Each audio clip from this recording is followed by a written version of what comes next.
Hey, yo, what's the deal? Miss your boy Tag from Pro Wrestling Tag. You know what I mean? As of this recording, it is February 10th, 2026, 6:24 p.m. But the upload time to this it might be a little late. You know what I mean? This might go probably by 11:45 or 11:55 p.m. You know what I mean? Because I actually have to take care of some things.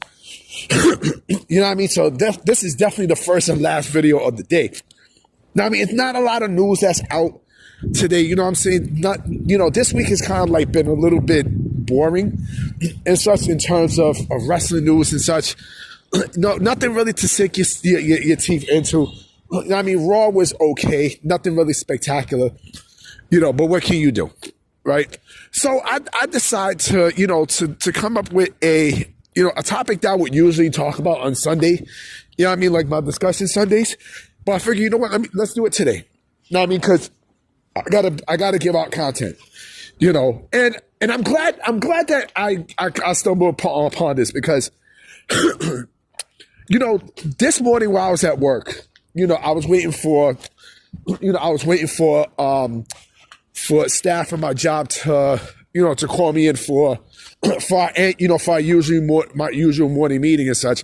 So I'm scrolling through, YouTube and I see a shoot interview about PN News, right? No, actually, before it was a video that I seen about PN News, right?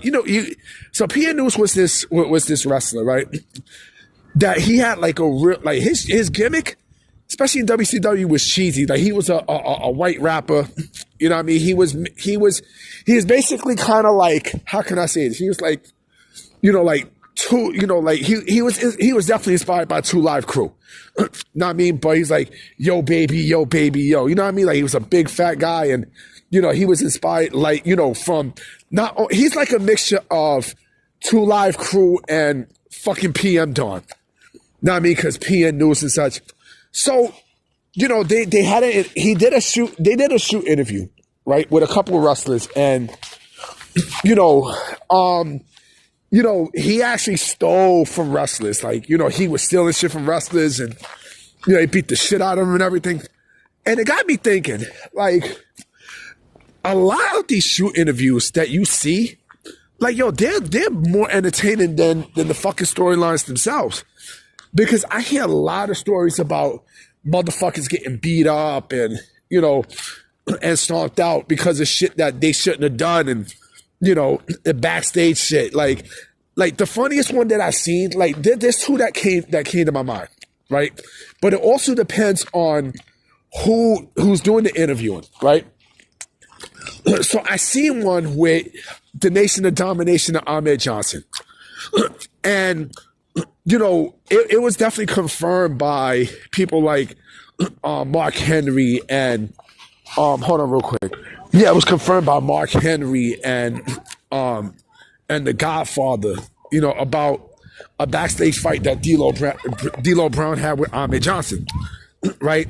Where he got, Ahmed got stretched the fuck out by D'Lo. And I'm like, yo, like, this shit is, like, this is more entertaining than what you see, on TV.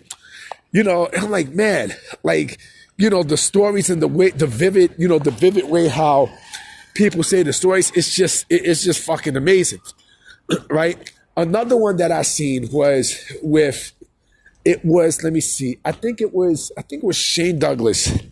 It was Shane Douglas and the Click, right? Where, there was just so many things that happened and some of the shit that, that was happening with Shane and, remember Shane is just, Shane Douglas is an okay wrestler. He's not bad. I mean, shit, he's better than most of your garbage wrestlers, but, all he had was like shit, motherfucker, all this other stuff, right? And, he was saying about his time with the Click, not with the Click, but, his time, with his interactions with the Click and everything else with the D. Douglas shit. It was crazy. You know what I mean? And like, hold on, let me let this fucking fire truck go by. Yeah, sorry about this. Shit's still there. But, like, imagine like they brought that shit onto TV. Now I mean, like Dean Douglas against the click and the backstage shit. You know what I mean? Shit's crazy, yo. God damn, yo, hold on real quick. Yeah, the fucking fire truck, but that shit sounds more entertaining than what the fuck you would have seen on fucking camera. You know what I mean? Like, imagine that shit. Another one, right? Which involve fucking Bret Hart and Kevin Nash, right? Kevin Nash, Undertaker, and Bret Hart, right? So I think Bret wanted to somehow get involved in the business of both, the feud with Diesel and Taker, right? And think about this, right? Taker, who doesn't say shit, who never said a fucking word, like who never broke character. You know what I mean? Like, crashed out on Bret. He's like, motherfucker, this doesn't concern you. You know what I'm saying? So I'm like, God damn, like, imagine that shit would have happened. Right? It's fucking crazy. Like, shit, nigga, I would have paid to see that shit. You know what I mean? Like, I would have paid to see, the fucking, the beef and shit, right? Remember BSK? BSK, the Bone Street Crew, right? Like, they basically was there so that the clique don't fuck with them, right? It's just fucking crazy. You know what I mean? Like, you never know, right? And just seeing these storylines, just seeing these shoot interviews is just, and then another one that I still remember, right? With yeah, and I definitely think this is true because Samoa Joe didn't, he didn't refute this. Remember when he had a hot mic. It was a TNA pay-per-view. He had a hot mic, and I think because Scott Hall didn't show up, that's when he just went off. Like, he was just, he was shooting on Nash. He was shooting on Nash. Nash was just standing there. And, he was just shooting on Scott Hall and everybody, right? So when they brought it up to Nash, right, Nash was like, I slapped the shit out of him backstage, right? Imagine that shit. That shit sound more entertaining than what the fuck you see in the ring. You know what I mean? Like, a lot of these wrestling shoot interviews, to be honest, right? They're very entertaining. They're extremely fucking entertaining. You know what I mean? Because you never know, especially like when you got wrestlers who just talk a lot of hot shit. You know what I mean? They just go off the cuff. You know what I mean? Like, you got these niggas just going off the fucking cuff and, they're just, I would pay to see that shit.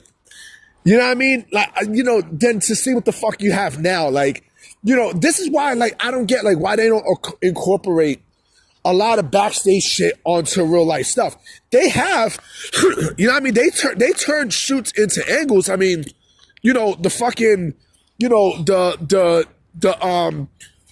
again, I got to use Kevin Nash, the Kevin Nash, Ricky Morton shit. Remember that? Remember that shit? Remember that? Like, that would have been, like, these shits are money makers, yo. These shits are money. And then, the Hulk Hogan shit. The Hulk Hogan bash at the beach, fiasco. You know what I'm saying? Like, it was just some crazy shit. You know what I mean? Like, like, it was just bugged the fuck out, Oh, that don't work for me, brother. You know what I'm saying? Like, that don't work for me. It's crazy. Like, compared to what the fuck you have now, like, I would do it. Like, I would take full advantage of, of backstage shit and just turn it into a fucking angle. I mean, remember Goldberg and Chris Jericho wound up doing fucking business, right? So it's crazy. Like, when you see, like, the stories, and I believe a lot of the stories. There are a lot of stories I believe. You know what I mean? There's a lot. And then, the beef between Too Cold Scorpio and Buff Bagwell, right?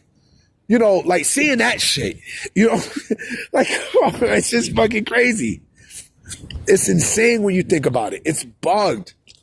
Like, all this shit is more entertaining, right? When, than something scripted, right? And I understand, of course, they're not going to bring certain things onto the forefront because of the dangers and shit. I mean, Sid and Arn Anderson, right? Remember that shit with the scissors? I mean, you know, it's insane. Like they could have made, you could have made so much fucking money with some of these angles, and it's just crazy. It's just fucking crazy. Like you had gold mines backstage, right? You could have done fucking business. You know what I mean? You could have done business just like AEW could have done business with, the Elite and CM Punk and FTR, but they had something there, and then AEW just blew it. Now, I mean, if this was WWE, they would have took full advantage of it. Why? Because it's money. It's money. You know what I mean? Like you have something there, right? Take fucking full advantage of it because, it might not be there again. The opportunity might never happen to fuck again. You know what I'm saying? But yeah, I mean, listen, shout out to RF Video, shout out to High Spots, you know what I mean? Shout out to Title Match Wrestling because I fucks with those. You know what I mean? Like, there's a lot of good shoot interviews. Some real entertaining ones too. You know what I mean? But anyway, guys, I'm about to be out. You know what I mean? I hope there's some news tomorrow. But we'll see. Peace.